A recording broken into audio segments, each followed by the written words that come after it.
Madame Henderson, vous avez déclaré sous serment n'avoir aucun revenu. Ces documents montrent des paiements, des dépôts et des ventes. Le versement des arriérés de pension est ordonné. Si vous cachez encore de l'argent, l'outrage au tribunal sera envisagé. Merci, Votre Honneur. Madame Henderson, dit la juge, les yeux fixés sur la barre des témoins, vous avez déclaré sous serment que vous n'aviez aucun revenu. La salle d'audience est immobile, pas silencieuse, immobile. Le genre d'immobilité qui ressemble à une respiration retenue. Sur la table devant la juge repose une pile de documents si épaisse qu'on dirait qu'elle pèse plus que de l'encre. Relevés bancaires, récapitulatifs de processeurs de paiement, étiquettes d'expédition et une feuille de calcul dont les colonnes s'étirent comme une piste. Brooke Henderson est assise bien droite, les jointures blanchies, à force de serrer le bord du siège des témoins. Ses cheveux sont impeccables. Son maquillage est soigneusement appliqué. Son expression semble avoir été construite pour dire « Je suis dépassé ». De l'autre côté de l'allée, Malik Johnson, son mari français noir, désormais son ex dans tout, sauf sur le papier, garde les mains jointes, les épaules crispées, la mâchoire verrouillée, comme s'il essayait d'empêcher sa propre colère de devenir l'histoire. La juge Denise Rowe tourne une page, puis une autre, puis elle s'arrête et touche une ligne du bout de son stylo. « Ça, dit-elle, ce sont les reçus de votre boutique en ligne. 97 versements en 12 semaines, 216 expéditions en 1 mois, et des dépôts sur un compte que vous n'avez pas déclaré. » L'avocat de Brooke se lève trop vite. « Votre honneur, ma cliente. » La juge lève une main. « Maître, dit-elle, asseyez-vous. » L'avocat se rassoit. La juge Rowe ne quitte pas Brooke des yeux. « Vous avez aussi déclaré, poursuit la juge, que monsieur Johnson ne faisait rien et que vous étiez sans un sou pendant qu'il vivait confortablement. » Elle tourne encore la page.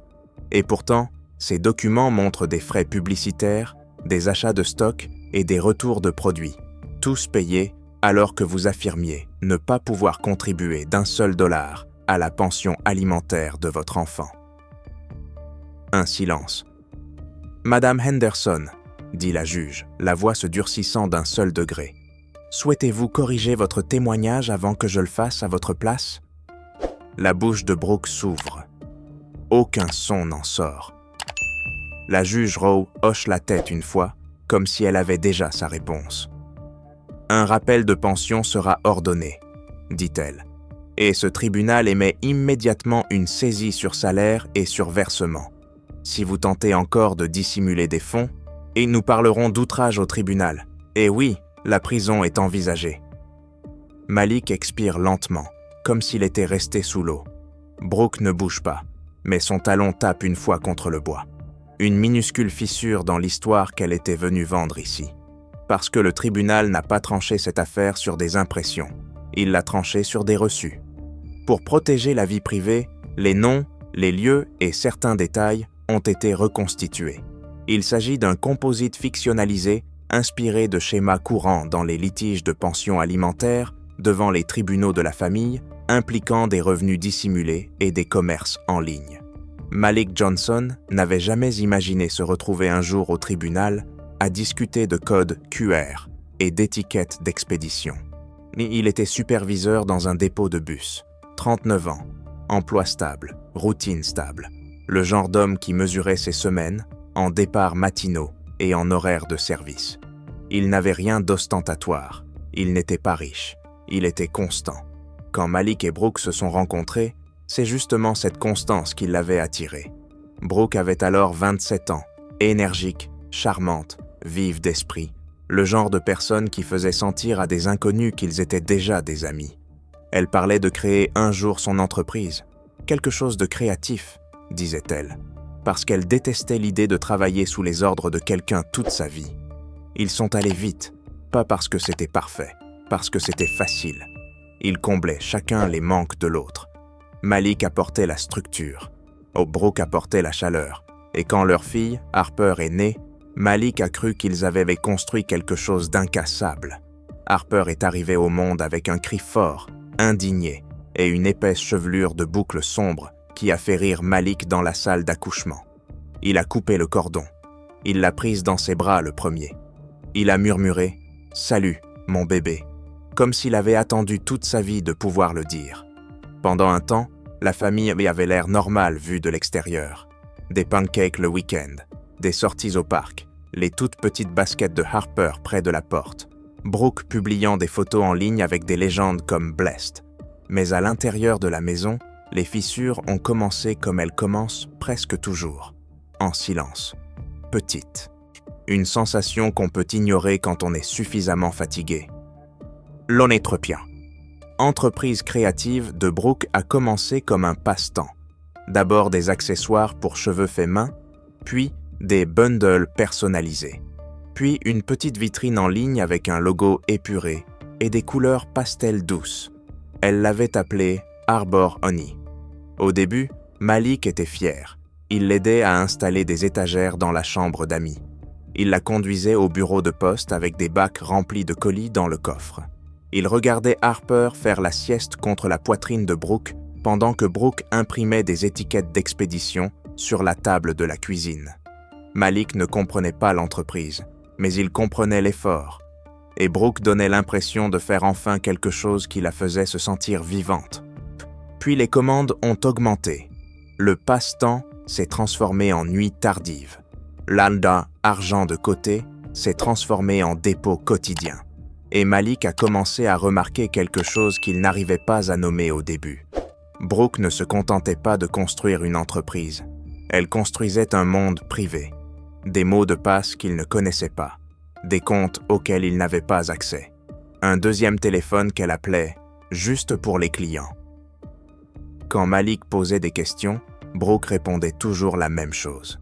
« C'est plus simple comme ça, » disait-elle. « Plus simple? Pour qui ?» Le mariage ne s'est pas terminé à cause de la boutique. Il s'est terminé à cause de la façon dont Brooke a commencé à s'en servir, comme preuve, comme pouvoir, comme raison de traiter Malik comme s'il l'empêchait d'avancer. « Tu ne comprends pas ?» lançait-elle sèchement lorsqu'il demandait pourquoi leur carte de crédit était soudain au plafond.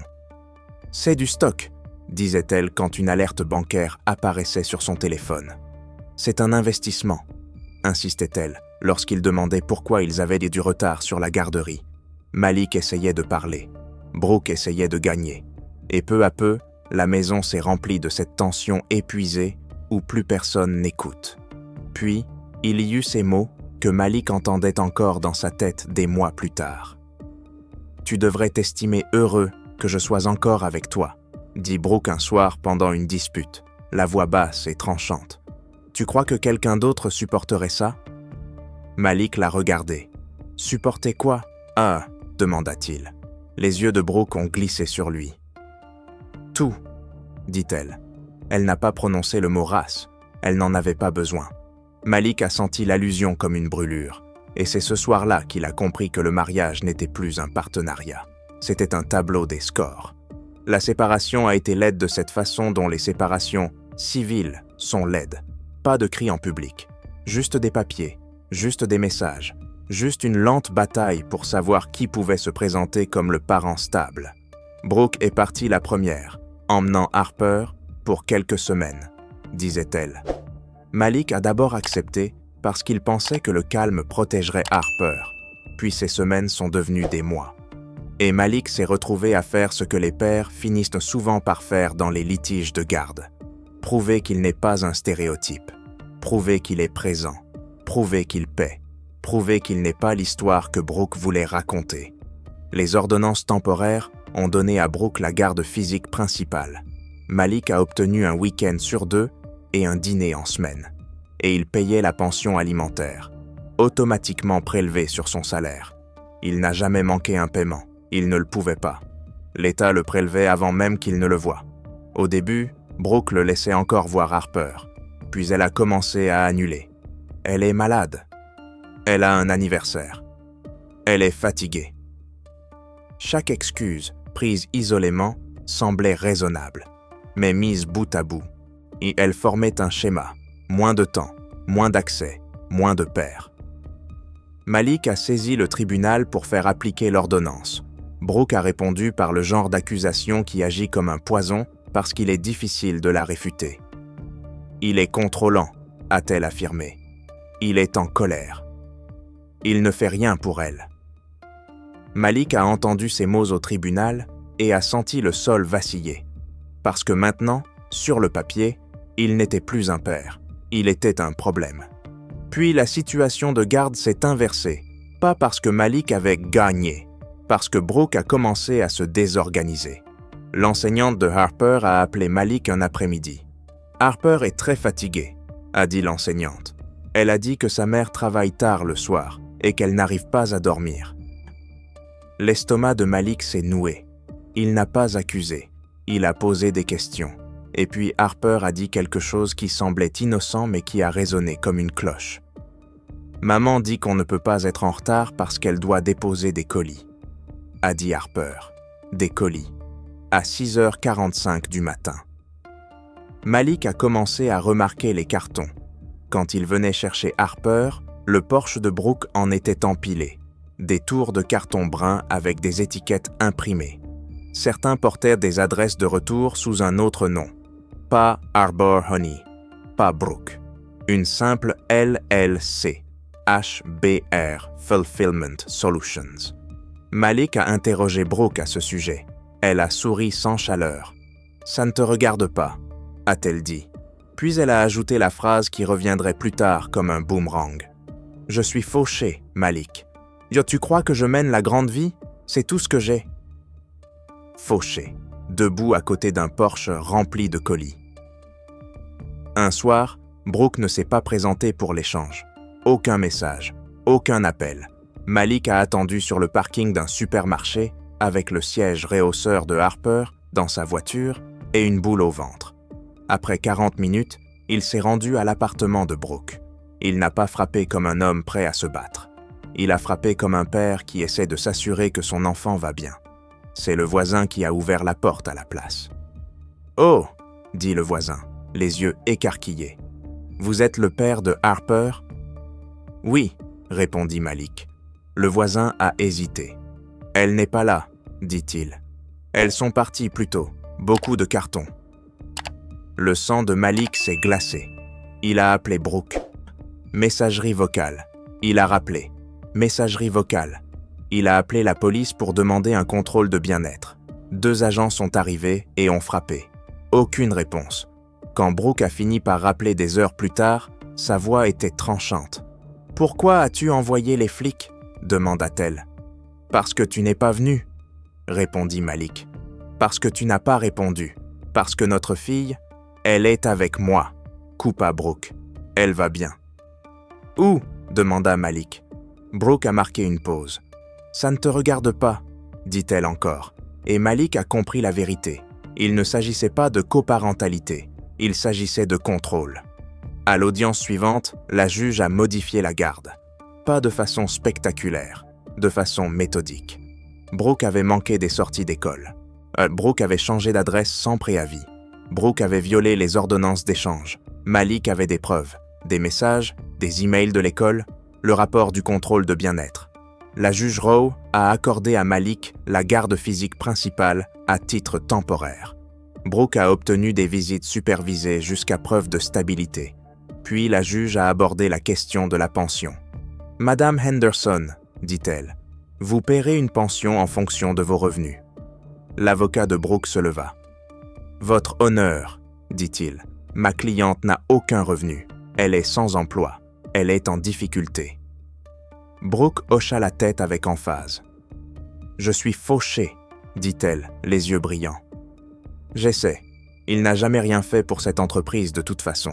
C'était moi, et ça n'a même pas marché. » Malik a presque ri. Et pas parce que c'était drôle, parce que c'était absurde.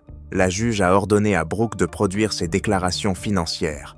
Relevés bancaires, déclarations fiscales, bulletins de paie. Brooke a remis un dossier qui paraissait vide.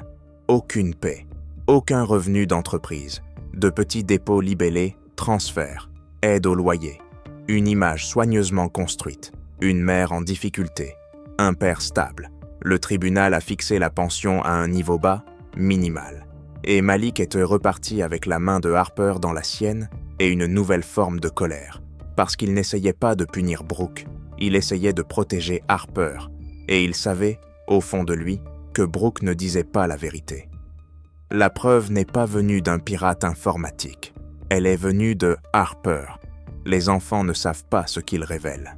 Un soir, Harper était assise à la table de la cuisine de Malik à colorier pendant qu'il préparait des spaghettis. Elle a levé les yeux et a dit, d'un ton détaché, « Maman dit qu'elle ne peut pas payer parce que son argent va dans le truc Stripe. » Malik s'est figé. « Le truc Stripe » répéta-t-il. Harper hocha la tête. L'ordinateur dit « Stripe Payout », dit-elle. Maman le lit et elle se met en colère. Stripe. Malik n'en connaissait pas les détails, mais il en savait assez. Stripe, ce n'était pas des aides sociales. Stripe, ce n'était pas une aide au loyer. Stripe, c'était du commerce. Malik a appelé son avocate le lendemain. Carla Nguyen, la quarantaine passée. Voix calme, esprit vif. Le genre d'avocate qui ne fanfaronne pas. Elle a écouté sans réagir. Puis elle a dit « On assigne ». Malik a dégluti. « Ah, on peut ?» demanda-t-il. « Si elle dissimule des revenus dans une affaire de pension, oui », répondit Carla. « Et si elle a menti sous serment, le tribunal s'en souciera. » Cette phrase a frappé Malik en pleine poitrine. « S'en souciera ». Parce que jusque-là, le tribunal lui avait semblé être un endroit où gagnait celui qui racontait l'histoire la plus propre. Carla ne racontait pas d'histoire, elle construisait des chronologies. Carla a engagé une experte comptable judiciaire, Priya Desai. Priya n'avait pas l'air d'une détective de cinéma. Elle avait l'air de quelqu'un qui avait passé sa vie à regarder des chiffres jusqu'à ce qu'ils avouent. Elle a demandé à Malik tout ce qu'il avait.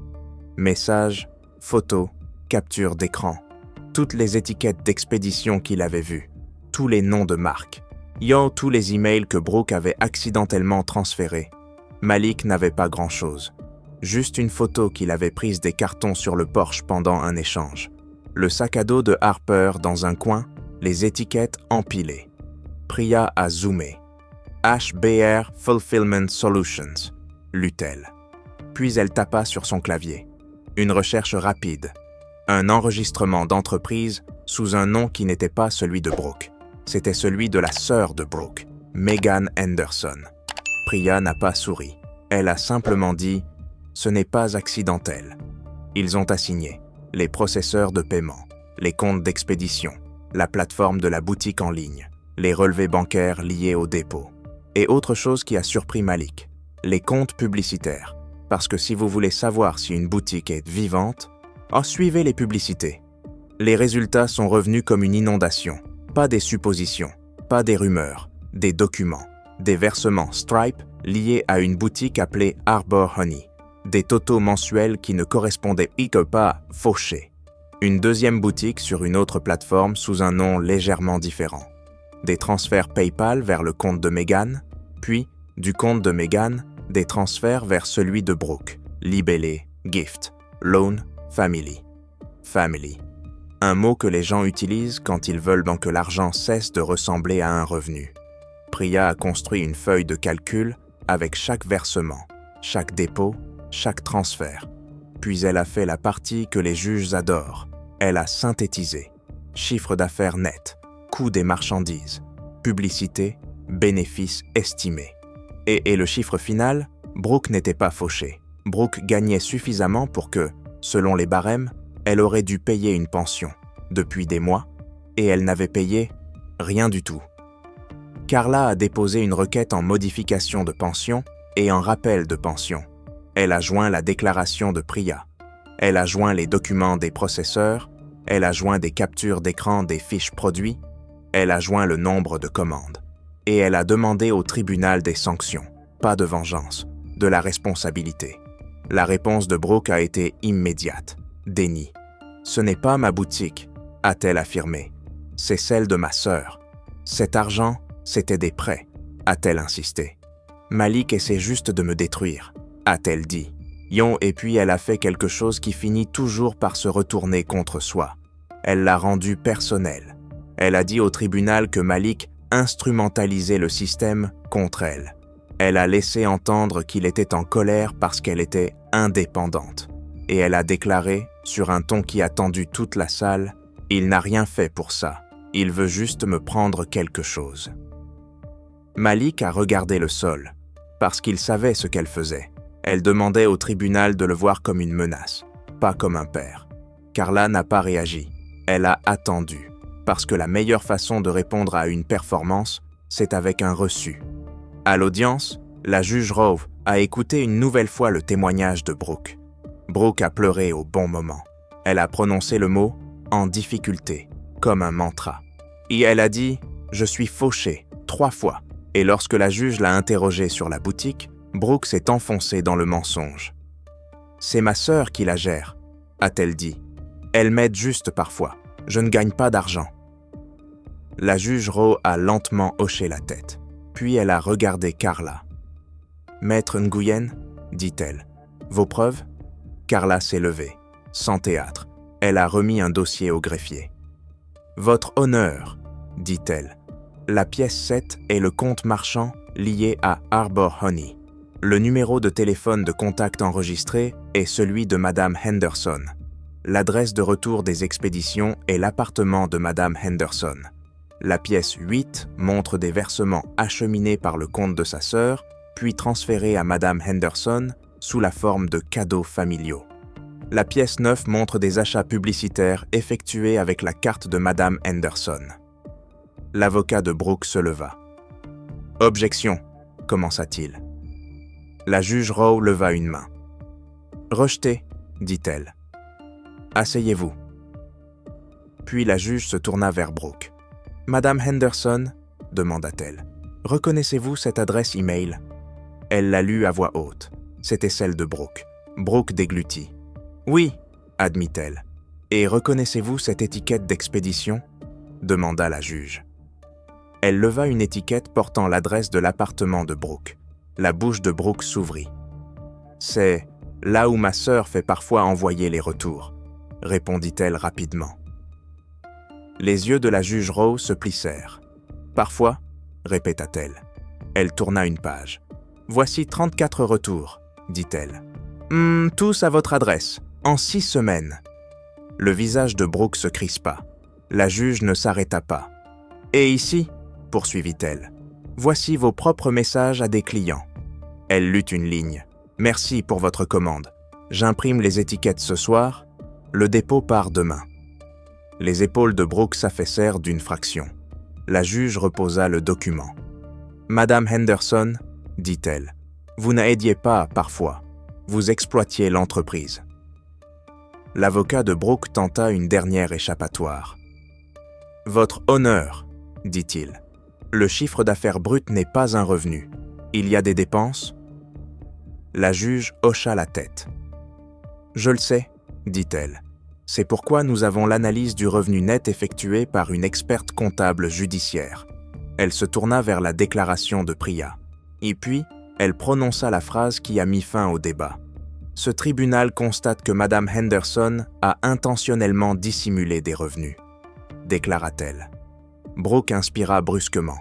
La juge Rowe poursuivit. « La pension sera recalculée sur la base d'un revenu imputé conforme à ces documents. Un rappel de pension est ordonné rétroactivement à la date du changement de garde, majoré des intérêts légaux. Une saisie sur versement sera notifiée au processeur de paiement. Et toute nouvelle dissimulation donnera lieu à une procédure pour outrage au tribunal. » Un silence. « Madame Henderson, ajouta la juge, comprenez-vous ce que signifie outrage au tribunal ?» La voix de Brooke sortit faible. « Oui, » murmura-t-elle. Le regard de la juge resta fixe. « Cela signifie que la prison n'est pas hypothétique, » dit-elle. « C'est une conséquence. » À l'extérieur de la salle, Malik n'a pas célébré. Il se tenait dans le couloir avec le sac à dos de Harper, à la main, et ressentait un étrange mélange de soulagement et de tristesse. Le soulagement que le tribunal voit enfin ce qu'il vivait. La tristesse qu'il ait fallu une feuille de calcul pour rendre la vérité réelle. Carla marchait à côté de lui. « Ça ne la fera pas t'aimer, dit-elle doucement. » Malik hocha la tête. « Je n'essaie pas de faire en sorte qu'elle m'aime, » répondit-il. « J'essaie de faire en sorte qu'elle soit présente pour notre fille. » Carla le regarda. « Et maintenant, elle y est obligée, » dit-elle. La première saisie sur versement est tombée 2 semaines plus tard. Une petite partie des revenus de la boutique en ligne de Brooke a été interceptée et affectée à la pension alimentaire. Pas assez pour la détruire, assez pour mettre fin au mensonge. Brooke a appelé Malik ce soir-là, pas pour s'excuser, pour exploser. « Tu as fait ça », lança-t-elle. La voix de Malik est restée calme. « Non », dit-il, « ce sont tes reçus qui l'ont fait. » Silence. Puis la voix de Brooke s'est abaissée. « Tu crois que tu as gagné ?» siffla-t-elle. Malik expira. « Ce n'est pas un jeu, » dit-il. « C'est Harper. » Brooke raccrocha.